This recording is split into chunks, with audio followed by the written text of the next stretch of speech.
Meus irmãos, a paz do Senhor, vamos iniciar mais um culto de adoração ao Senhor nesse momento de distanciamento, mas nós sabemos que Deus nos aproxima através da rede social. Isso tem sido uma bênção para nós. Vamos ler o Salmo de número 92, hino de gratidão a Deus. Bom é render graças ao Senhor e cantar louvores ao teu nome, Altíssimo. Anunciar de manhã a tua misericórdia e durante as noites a tua fidelidade.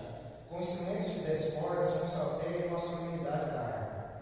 Pois me alegraste, Senhor, com os teus feitos, exultarei nas obras das tuas mãos. Quão grandes, Senhor, são as tuas obras, os teus pensamentos são profundos. O inepto não compreende, o estúpido não percebe isso. Ainda que os ímpios brotam como a erva, florescem, todos os que praticam a iniquidade, não obstante, serão destruídos para sempre. Tu, porém, Senhor, és o Altíssimo eternamente. Eis que os teus inimigos, Senhor, eis que os teus inimigos perecerão. Serão dispersos todos os que praticam a iniquidade. Porém, tu exaltas o meu poder como do boi selvagem. Derrama sobre mim o óleo fresco. Os meus olhos veem com alegria os inimigos que me espreitam, e os meus ouvidos satisfazem os malfeitores que contra mim se levantam. O justo florescerá como palmeira, crescerá como cedro no Líbano. Plantados na casa do Senhor, florescerão nos atos do nosso Deus. Na velhice darão ainda mais frutos, serão cheios de seiva e de verdor, para anunciar que o Senhor é reto, Ele é a minha rocha e nele não há injustiça. Oremos. Senhor, te agradecemos, ó Deus, e rendemos graças ao Senhor nesse momento, Pai. Deus, nesse momento de culto, nós colocamos toda a nossa confiança no Senhor. Colocamos, ó Pai, no Senhor toda a nossa vida, a nossa segurança, e nós cremos, ó Deus, que nós estamos muito bem seguros. O Senhor tem nos dado em tempos difíceis a tranquilidade necessária. O Senhor, nesses tempos complicados, não tem deixado o nosso coração e a nossa alma se perturbar. Nós somos gratos, Senhor, por tudo quanto o Senhor nos tem feito passar. Deus querido, que nesse momento de dificuldade nos sirva para que nós possamos nos autoavaliar. Que nesse momento de dificuldade nós possamos considerar, nós possamos observar e também a cada vez mais estar próximo do Senhor, conhecendo mais o Senhor, buscando mais a tua face e lendo mais a tua palavra. Deus querido, nesse momento nos abençoa, Pai, recebe o nosso louvor, é a nossa oração, Senhor, em nome de Jesus Cristo. Amém. Vamos louvar ao Senhor com o hino de número 337, não sei porquê de Deus o amor.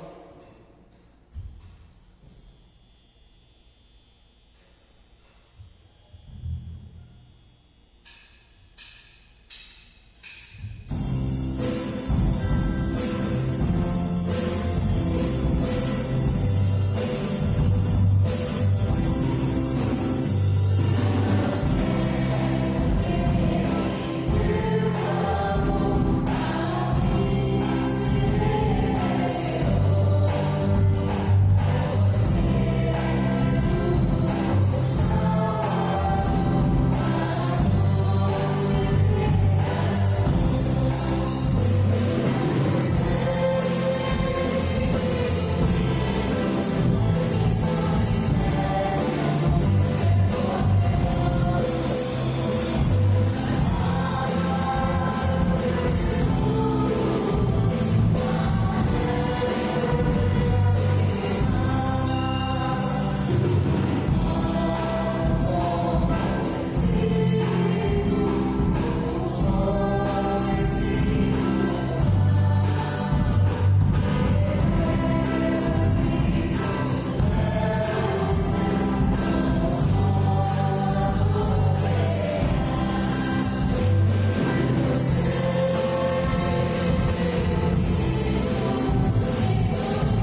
nesse tempo de dificuldade, eu acho que aquilo que prevalece, principalmente, creio eu, claro que nós podemos enumerar várias qualidades do crente, só que nós não podemos esquecer dela nunca, que é a coragem.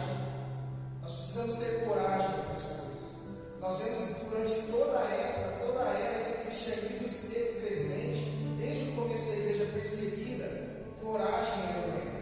Coragem, porque nós temos que entender de fato quem nós servimos, e entender a soberania daquele que servimos, entendermos que aquele que nós servimos é o único Deus, ele formou todas as coisas. Quando nós estávamos vindo para cá, nós estávamos conversando, se esse vírus é o chicote de Deus para nós temos que aceitar e viver e conviver com isso, mas nunca pode nos faltar a coragem, nós nunca podemos nos acovardar, nunca. A coragem que eu falo não é para nós desobedecermos às autoridades e falar, isso aí não é nada. Nós sabemos que é perigoso, sabemos que tem os seus riscos. Aliás, nem o pessoal lá, nem os especialistas, eles divergem disso. Mas uma coisa é correta, nós afirmarmos. Nós temos que sempre andar com coragem. Não porque eu sou forte, não porque os irmãos são fortes. Mas a coragem vem daquilo que nós colocamos e depositamos sempre a nossa confiança, que é o Senhor. Então a coragem ela deve prevalecer sobre nós. Nesse tempo que nós estamos mais em quarentena, nós temos que ter coragem de conversar mais com os nossos familiares. Muitas famílias não têm diálogo, o pessoal não senta, não conversa entre si. É o momento, eles têm a oportunidade, o pastor vem pregando a respeito dessas coisas. Senta, conversa, resolve suas diferenças, reata seus laços. Porque muitas vezes nós temos coragem para fazer tanta coisa, e às vezes nós não temos coragem para sentar e dialogar, para sentar e colocar os pingos nos is necessários. Então isso é importante. Não pode nos faltar nunca a coragem. Nunca a coragem. Seja corajoso. Seja corajoso nesse tempo. Entenda que esse é o momento de nós estreitarmos a nossa comunhão com Deus. Então, que você vença o comodismo, e somente nós vencemos o comodismo com a coragem. Porque quem tem coragem tem ousadia. Quem tem coragem tem intrepidez. Quem tem coragem não se abala. E aquele que tem coragem, ele transmite coragem para os que estão ao seu redor também. Porque assim como a desgraça, literalmente falando, ela também acaba semeando isso também em volta daqueles que estão, também a coragem, ela também contagia, ela também chama. Então nós devemos nos armar desse sentimento. Entender se qualquer coisa que venha acontecer é da vontade de Deus, nós devemos ter esse entendimento. É o que nós pregamos aqui sempre. Então, eis a nossa oportunidade de viver aquilo que a gente fala. Amém, meus queridos irmãos? Vamos louvar a Deus, continuar esse momento de culto, porque a coisa que nunca pode faltar em nós é a confiança e gratidão. Entender que Deus mudou o nosso coração, e se estamos aqui hoje, é por causa dele, que ele nos chamou das trevas para a luz. Amém? Hino quebrantado, nós estaremos louvando nesse momento.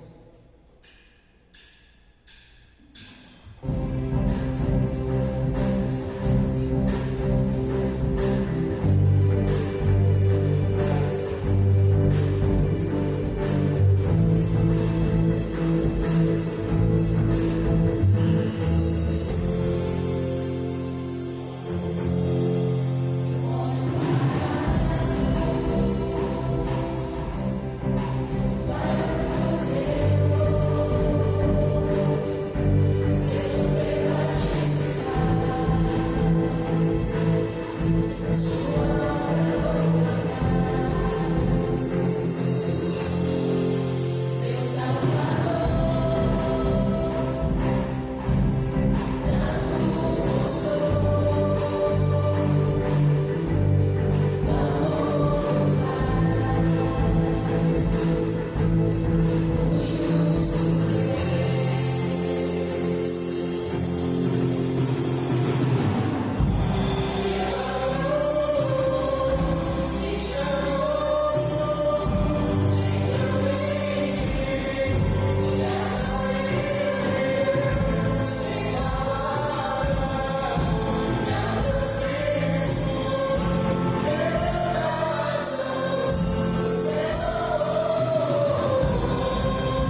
irmão, graça e a paz do Senhor Jesus.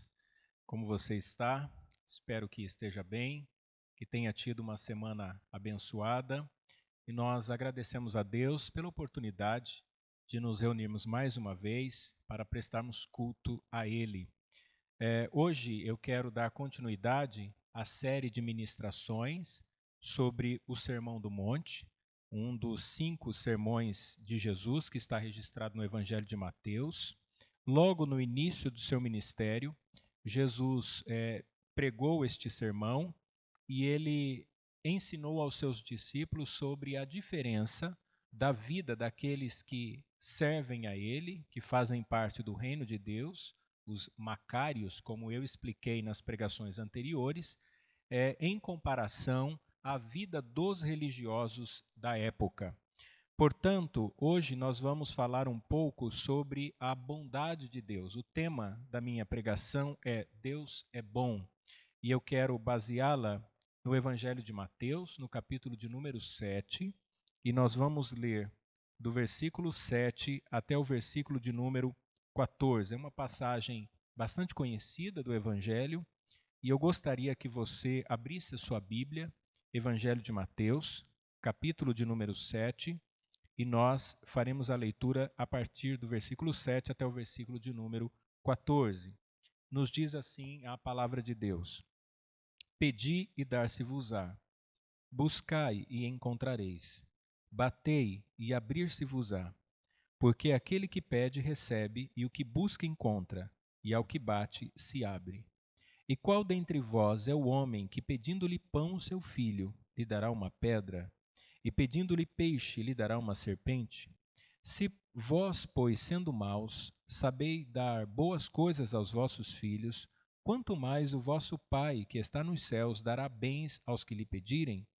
Portanto, tudo que vós quereis que os homens vos façam, fazei-lo também vós, porque esta é a lei e os profetas. Entrai pela porta estreita, porque larga é a porta e espaçoso o caminho que conduz à perdição, e muitos são os que entram por ela. E porque estreita é a porta e apertado o caminho que leva à vida, e poucos há que a encontrem. Amém. Eu acho que se eu perguntar a você se você deseja ser feliz, talvez seja uma pergunta redundante, né? Eu acho que isso é óbvio. Todas as pessoas desejam a felicidade. Mas eu acho que a pergunta que mais se enquadraria é por que as pessoas desejam a felicidade? E nós encontramos nas Escrituras Sagradas o registro de que Deus fez o homem à sua imagem e à sua semelhança. O homem tinha pleno relacionamento com Deus. Na época em que o pecado não existia, no período antes da queda de Adão, a harmonia na relação entre o homem criatura e Deus o Criador era perfeita. E nós observamos em Gênesis que havia plena felicidade. Tanto é que a primeira pergunta do Catecismo Maior é sobre qual o fim principal do homem, qual o objetivo da criação do homem. E a resposta é para que ele adore a Deus e se satisfaça nele para sempre. A nossa alegria, ela está em Deus. Deus é a fonte da nossa alegria, Deus é a fonte da nossa realização. O próprio Deus, quando criou o mundo, o criou como um paraíso. E o centro administrativo desse paraíso era o jardim. Então vejam que tudo aquilo que Deus fez proporcionando um ambiente de plena felicidade, de plena realização. Mas, por causa do pecado, Deus amaldiçoou a terra. Deus mesmo disse: maldita é a terra por tua causa. Então nós temos sofrido as consequências da queda. A humanidade padece por causa do pecado. Os problemas que existem são decorrentes do pecado, que por sua vez é a desobediência aos princípios, ao pacto, à aliança de Deus na criação. Hoje nós estamos enfrentando no mundo todo uma batalha contra um inimigo invisível, que é o Covid-19. Então nós temos percebido os grandes desafios que líderes governamentais têm enfrentado no combate a esse inimigo, que causa doença e pode levar algumas pessoas, o chamado grupo de risco, a óbito. por que que o mundo sofre assim? Por que que essas desgraças estão presentes na humanidade? A resposta a essa pergunta na Bíblia é por causa do pecado. No entanto, Jesus agora está ensinando aos seus discípulos que, independente das circunstâncias ao seu redor, nós podemos perceber a bondade de Deus. Deus é bom, Deus cuida dos seus filhos, Cristo está inaugurando o reino, ele é rei absoluto neste reino e ele está dando segurança aos seus discípulos de que eles receberão a bondade de Deus. Vejam que há uma progressão, né? Então, à medida em que nós vamos estudando o Evangelho de Mateus, desde o capítulo 5, no início, quando nós começamos a falar sobre as bem-aventuranças, e vejam que Jesus já começa a sua pregação nos intitulando, né, nos chamando de macários, de bem-aventurados, de felizes. Vejam que a felicidade já está presente no reino de Deus, mas não de maneira plena. Essa felicidade está presente, mas ela tem uma progressão até aquele dia em que nós estaremos com o Senhor na consumação do seu reino e então gozaremos de felicidade eterna. Mas como é que os seus discípulos poderiam usufruir dessa bondade, usufruir desse amor de Deus que traz essa plena felicidade? Jesus então vai ensinar que a vida dos discípulos deve ser diametralmente oposta à vida dos fariseus. Os fariseus eram religiosos, eram acostumados aos ritos, estavam acostumados a receber a admiração dos homens, estavam acostumados às leis, à tradição dos antigos, mas agora Jesus, ele toma a aparência e a substitui pela essência.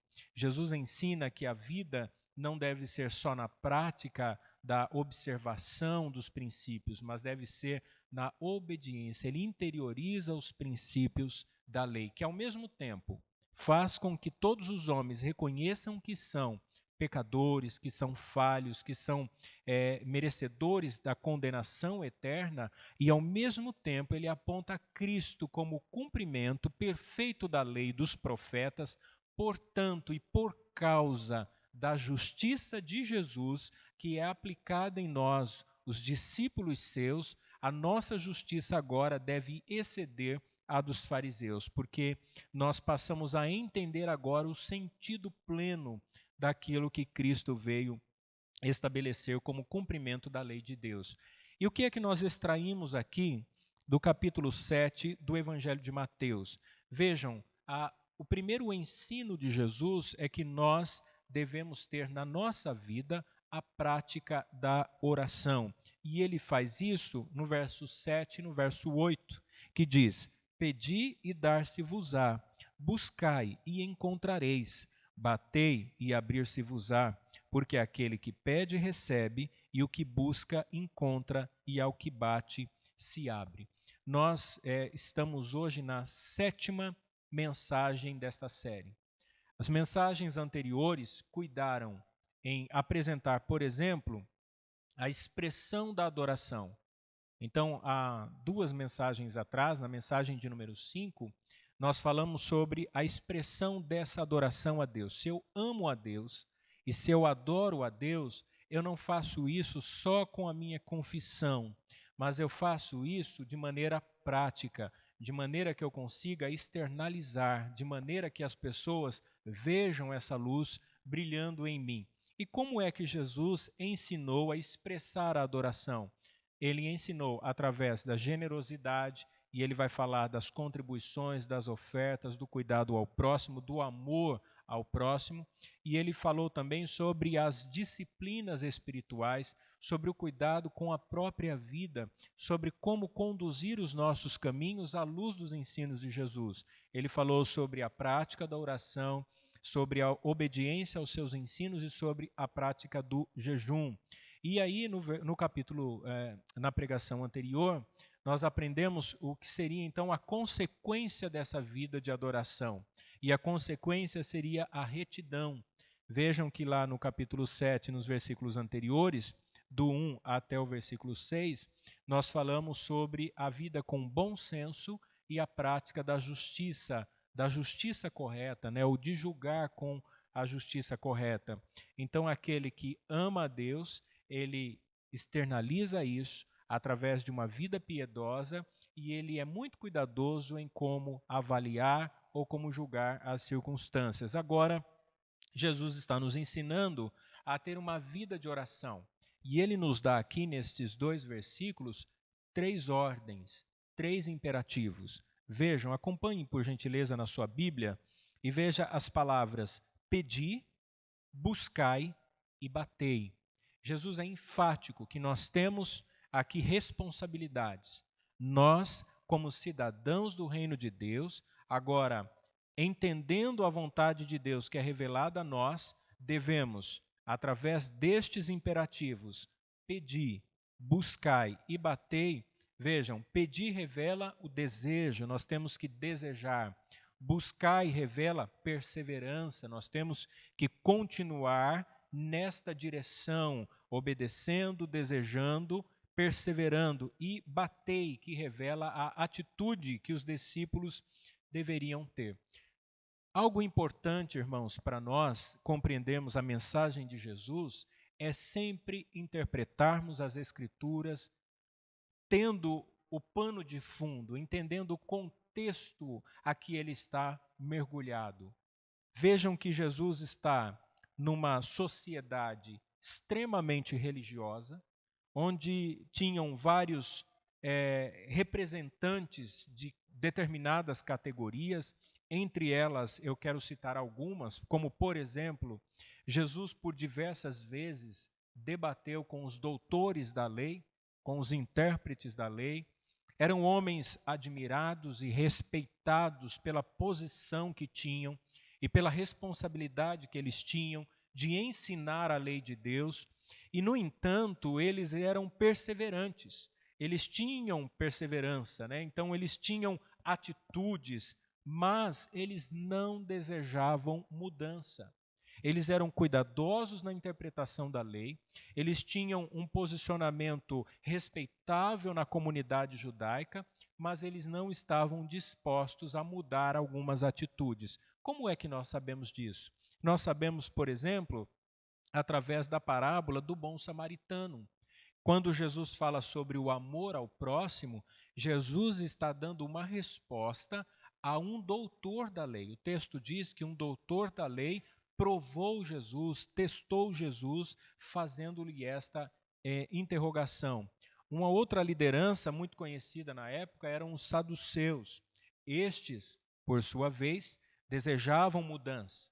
Eles tinham influência da cultura dos gregos. Eles queriam que algumas mudanças acontecessem na sua comunidade. E tinham até atitudes nesta direção, mas eles não eram perseverantes. Eles encontravam impasses, como, por exemplo, com a doutrina da ressurreição. Então, o ministério de Jesus já denotava ali, já acentuava uma mudança no comportamento religioso daquela comunidade. Mas os saduceus não perseveravam, não abraçaram o ensino de Jesus. Tinha também os fariseus, estes eram os mais conhecidos, que também desejavam mudança. E a mudança principal que eles mais buscavam era tirar a comunidade judaica de debaixo do domínio de Roma.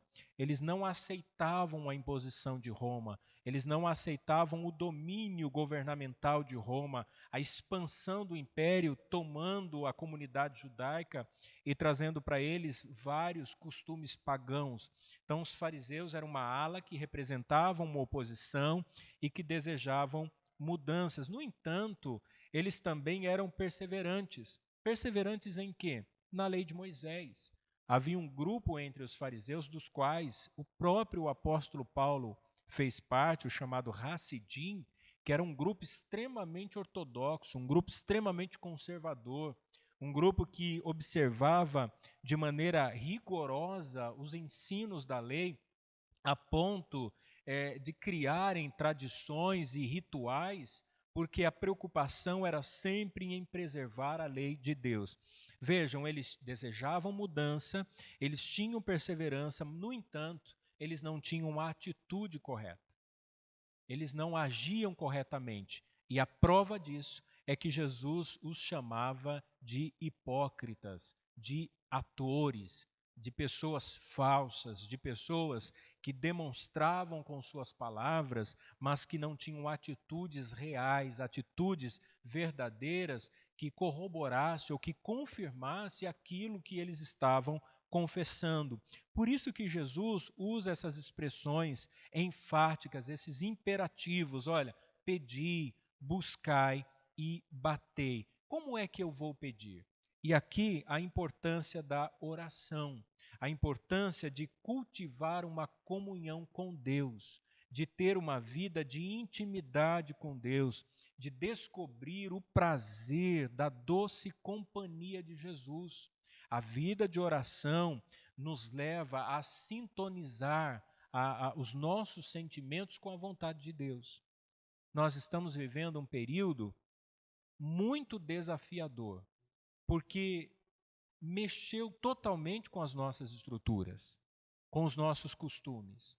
Eu sei que você, em algum momento, fica estressado com a rotina, né? Quantas pessoas que reclamavam porque estavam trabalhando demais, porque a vida estava acelerada demais, porque tinha compromisso demais, porque não tinha tempo para nada, porque a saúde não ia bem, porque não dormia bem.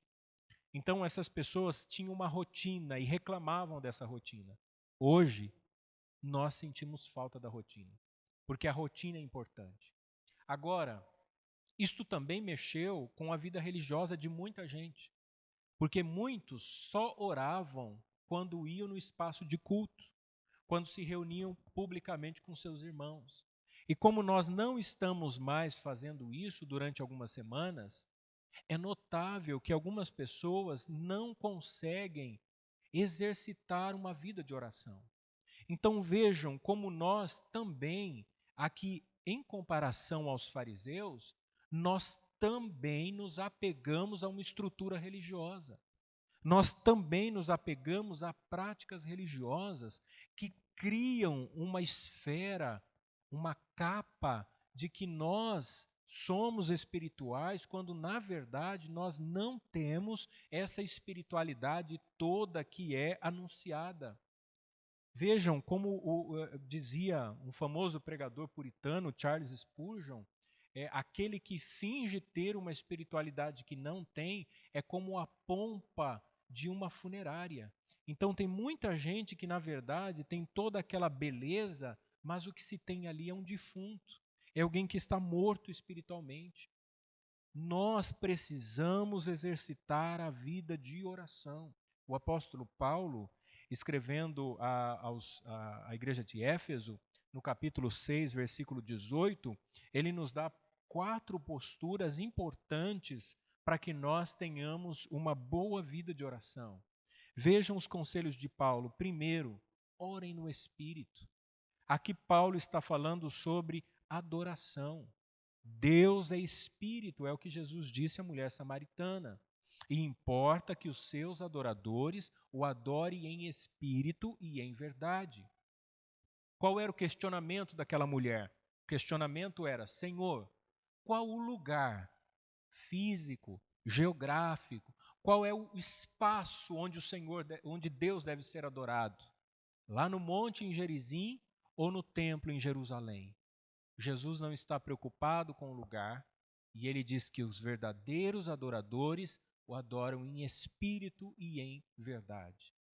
Nós não estamos podendo frequentar o templo, entre aspas, porque templo somos nós, o espaço físico, geográfico, o lugar onde nós nos reunimos, mas isso não significa que nós não devemos orar. Nós temos que orar no Espírito, como ou quando, Paulo ainda diz, em todas as ocasiões. Ele reconhece a importância de nós termos gratidão a Deus.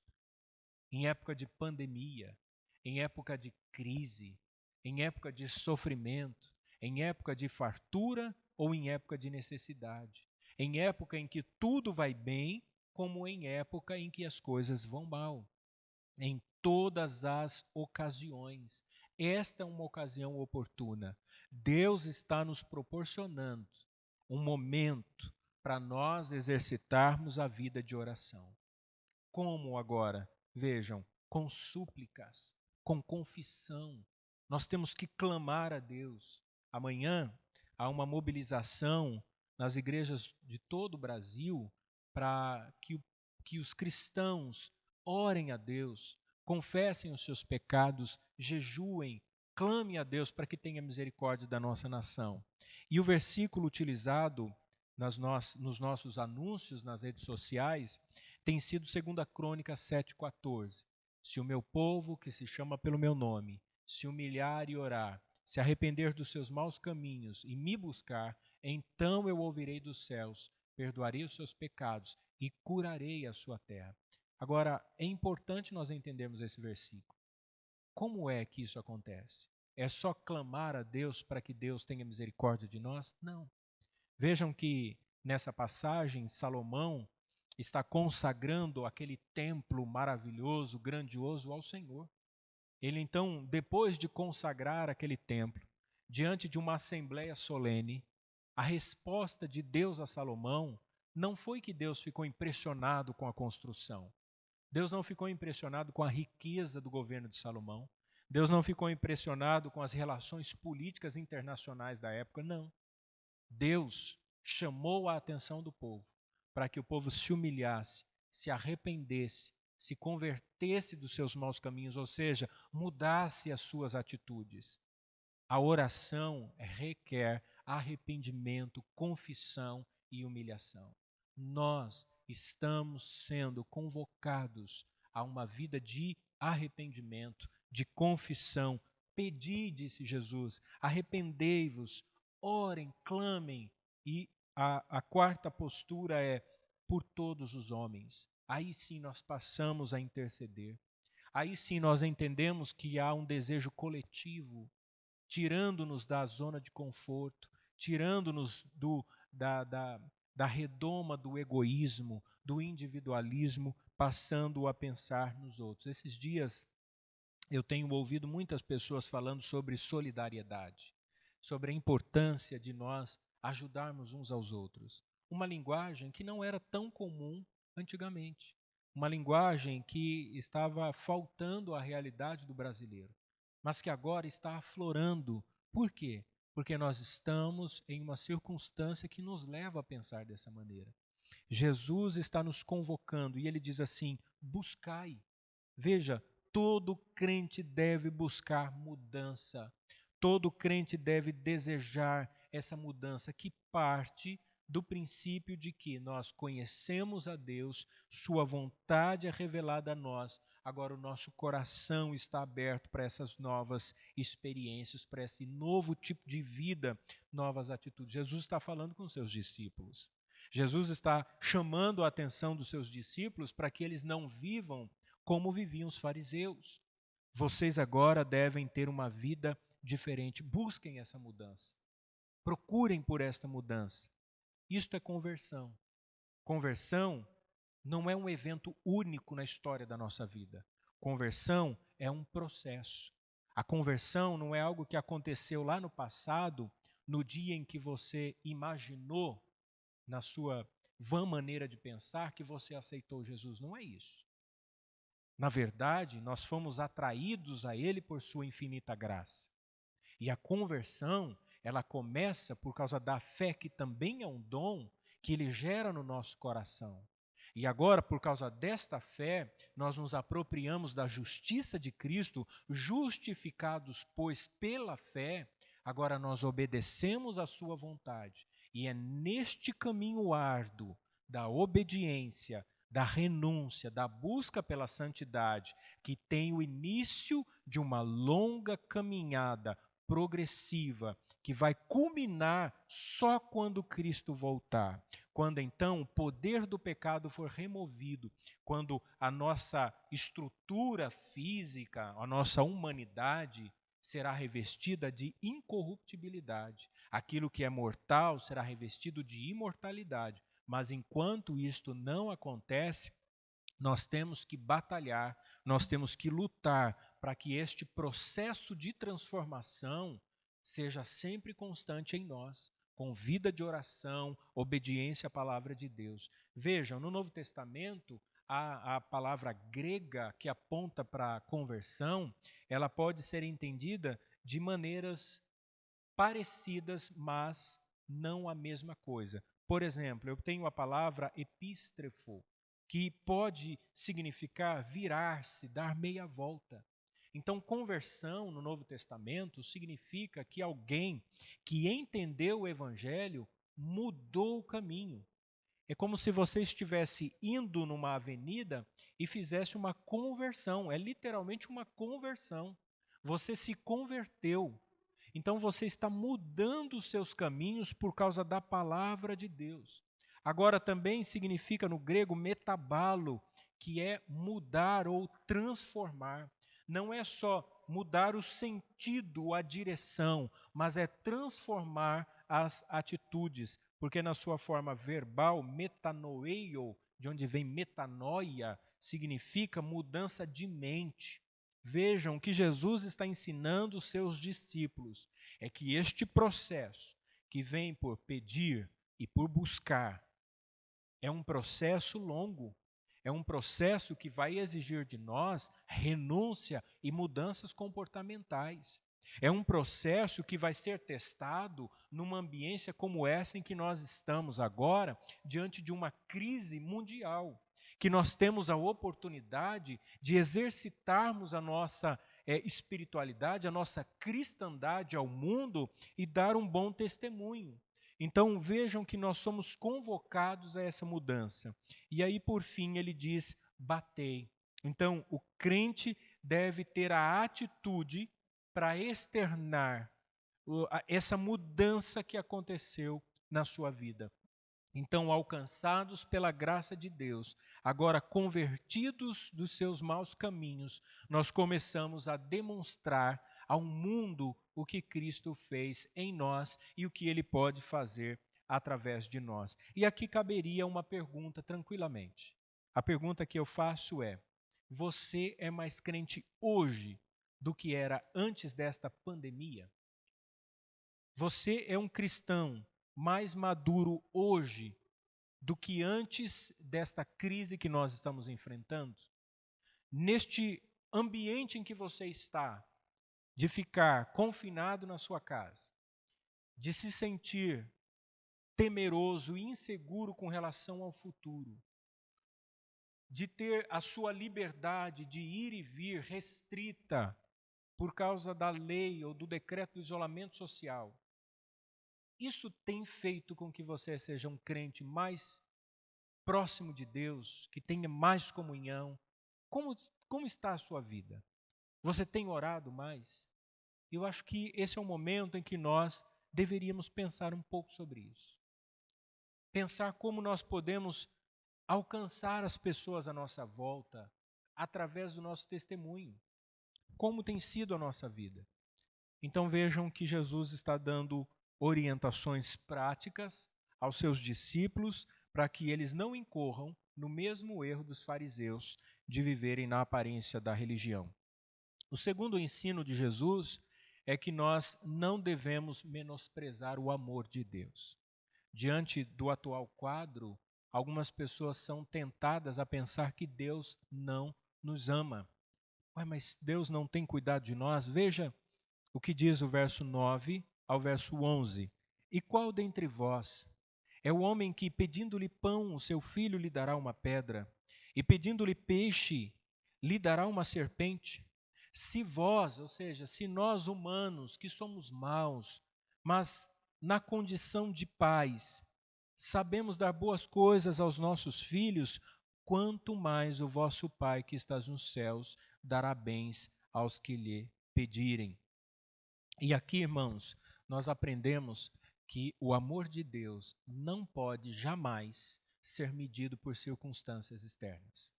Nós não podemos imaginar que Deus nos ama mais porque as coisas estão caminhando bem, nem imaginar que Deus nos ama menos porque as coisas estão caminhando mal.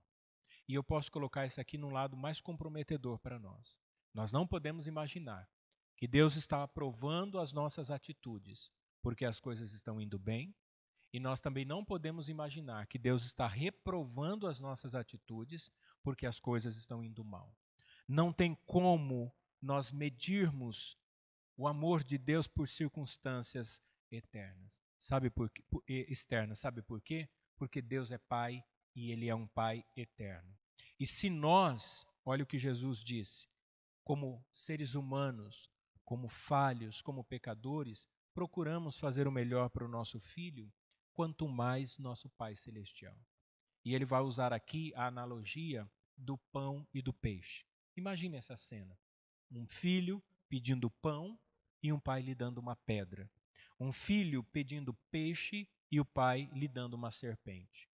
O pão que eles utilizavam, o pão do Oriente Médio, era um pão achatado, no formato mesmo de uma pedra.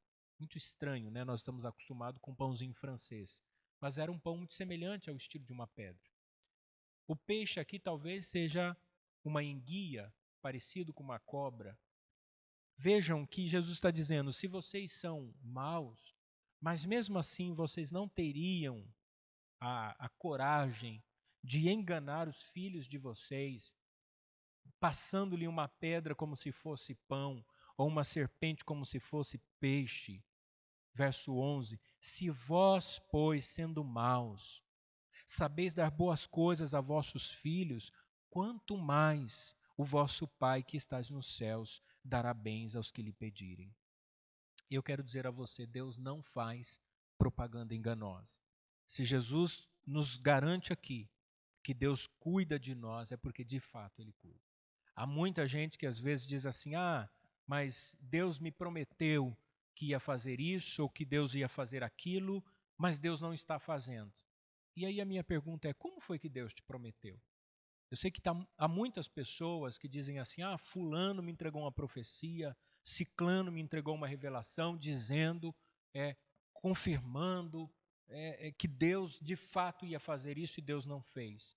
E a minha outra pergunta é, quem lhe garante que foi Deus que disse através do fulano?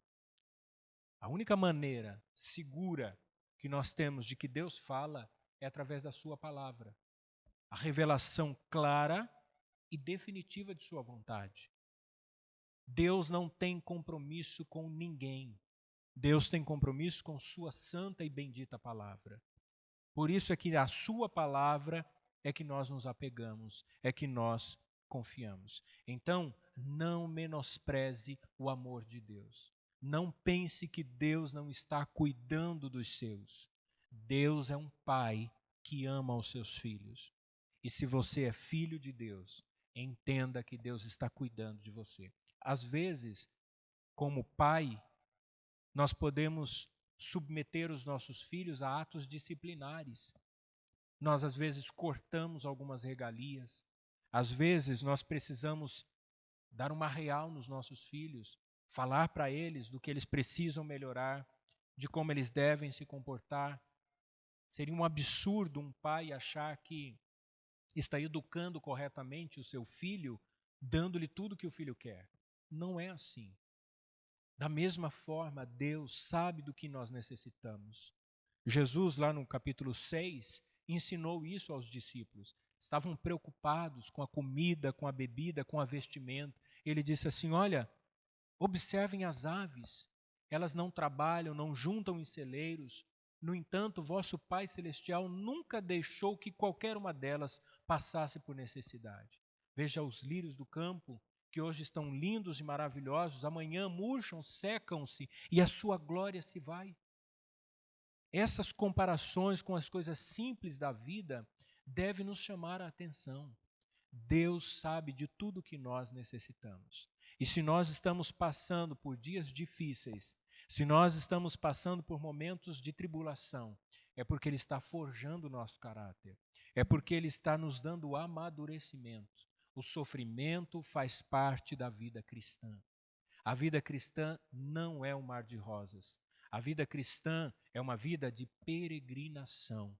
A vida cristã é uma vida de labuta. Nós estamos num mundo que está imergido no pecado, na dor e no sofrimento. E nós somos luz que deve brilhar em meio às trevas. Jesus disse isso neste mesmo sermão, no capítulo 5, verso 14 a 16.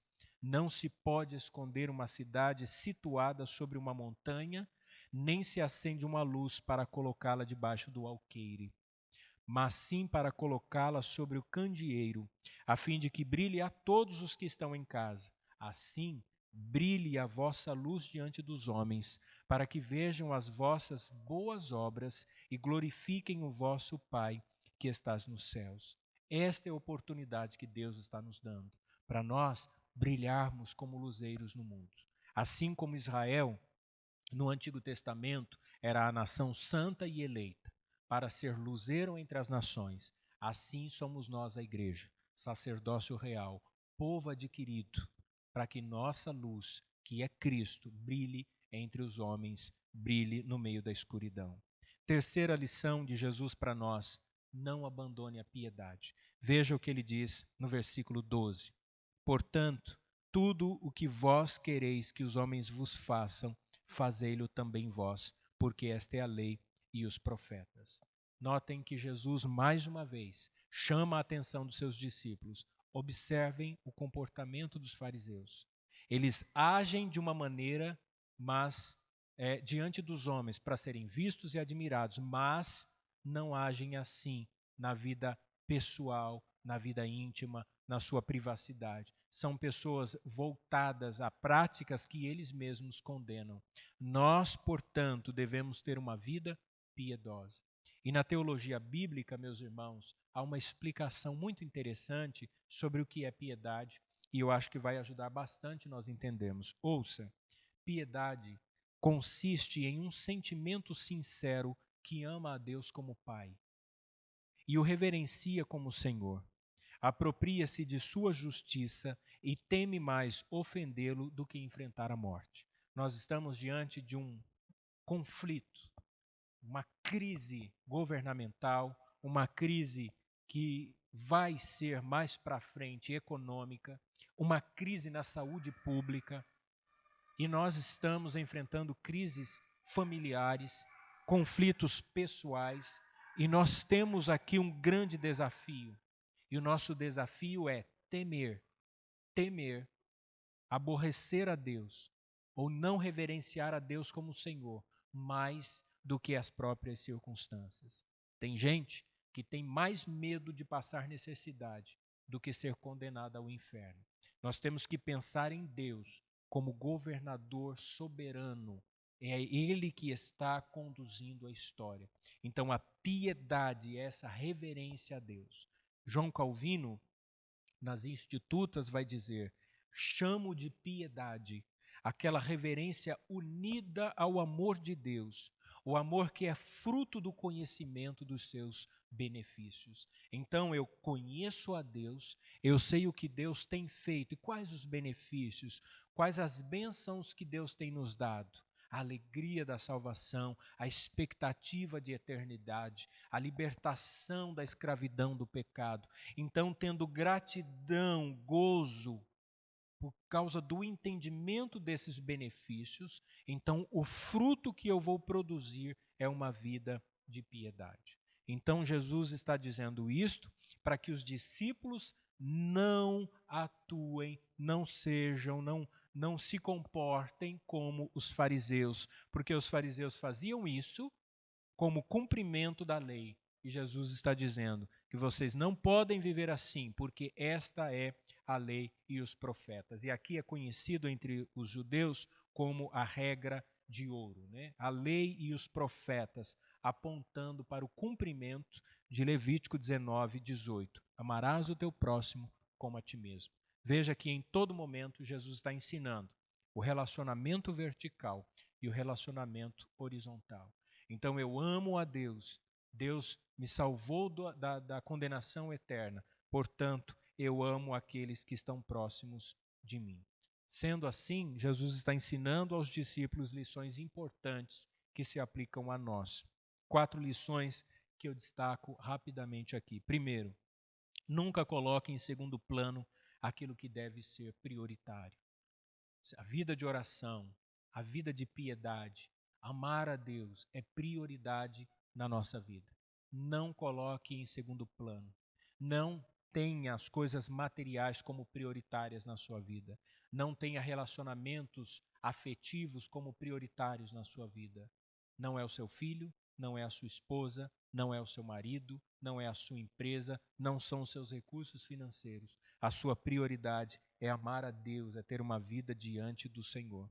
Segundo, controle suas emoções antes de proferir qualquer palavra em resposta a alguém. Jesus está ensinando os discípulos a agirem com sabedoria.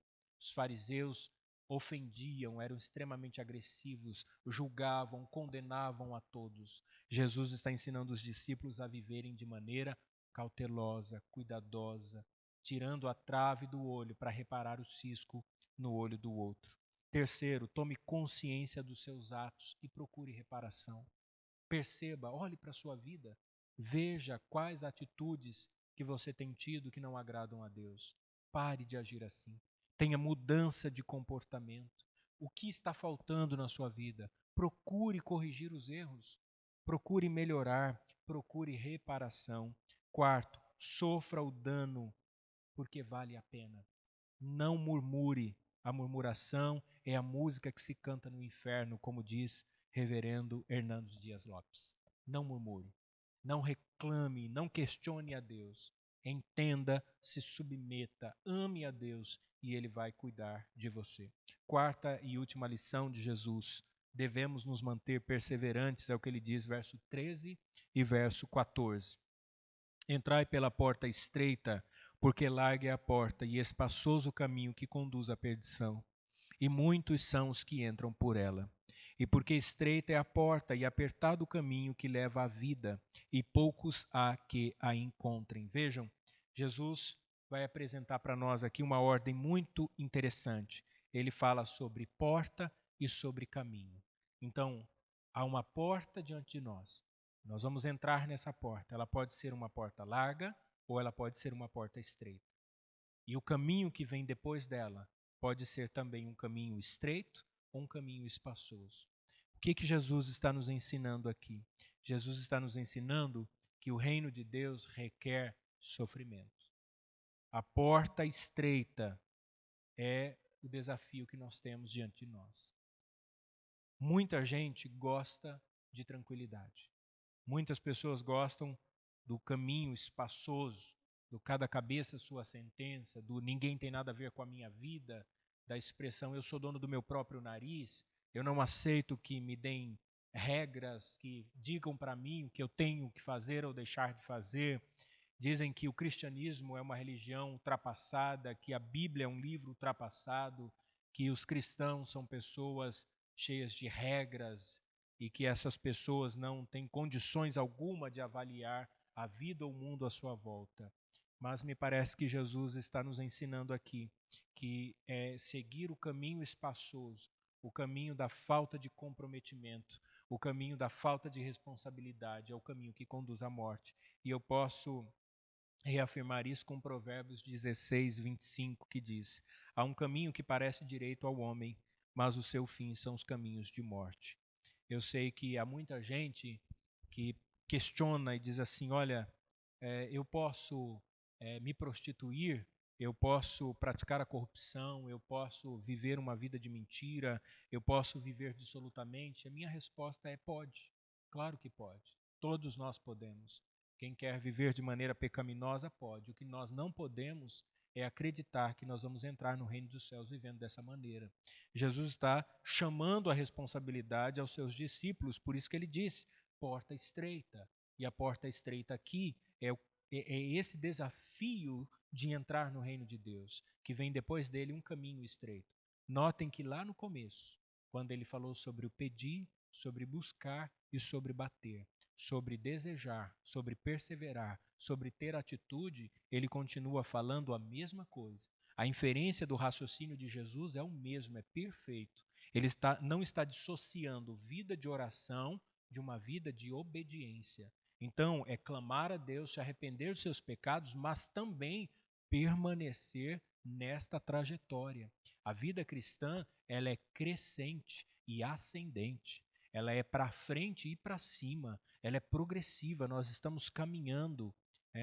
O caminho do justo é como a luz da aurora, que vai brilhando mais e mais até ser dia perfeito, é o que diz as Escrituras. Nós estamos caminhando até o dia em que atingiremos a estatura de varão perfeito.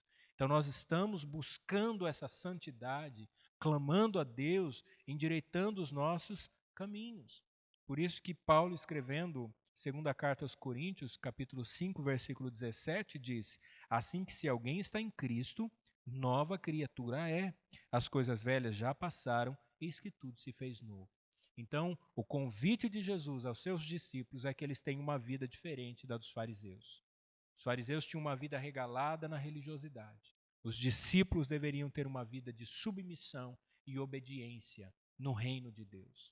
Há uma ilustração de um puritano chamado John Bunyan, conhecido como O Peregrino, um livro muito lido, milhões de publicações foram distribuídas no mundo todo, em que ele retrata exatamente isso, a vida cristã como um peregrino que está num caminho estreito, que ele não pode se desviar, independente de qual seja a tentação, mas ele continua caminhando em rumo à Canaã celestial.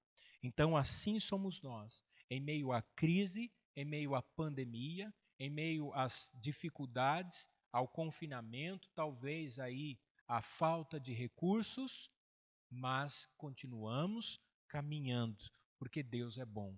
É o que diz o tema dessa mensagem, a bondade de Deus. Deus está cuidando de nós. E eu concluo dizendo para nós aqui que seguir as instruções de Jesus não é só a garantia de felicidade e realização nesta vida, que não está estabelecida nas coisas materiais, porque a verdadeira felicidade está em Cristo Jesus, como também é garantia de realização na eternidade. Então, servir a Deus é entender aquilo que ele nos ensinou lá no início do seu sermão, no capítulo 5, que o verdadeiro cidadão do reino dos céus é o bem-aventurado, é o feliz, é o Macários, é aquele que recebe um título de Jesus como alguém que desfruta da glória de Deus. Você é um filho de Deus, você é um discípulo de Cristo, você é um Macários, você é um bem-aventurado, você é um feliz por causa dos méritos de Jesus. Não há nada que nos abale, porque a nossa felicidade está em Deus, e Deus é bom e cuida dos teus filhos. Amém? Nós vamos orar. Eu gostaria que você inclinasse sua cabeça, fechasse os teus olhos. Nós vamos orar e agradecer ao Senhor por mais uma semana que se inicia. Que Deus nos abençoe, que durante essa semana o Senhor oriente os nossos governantes, que o Senhor nos poupe de um sofrimento maior, mas que acima de tudo Deus nos dê um coração obediente e piedoso. Vamos orar.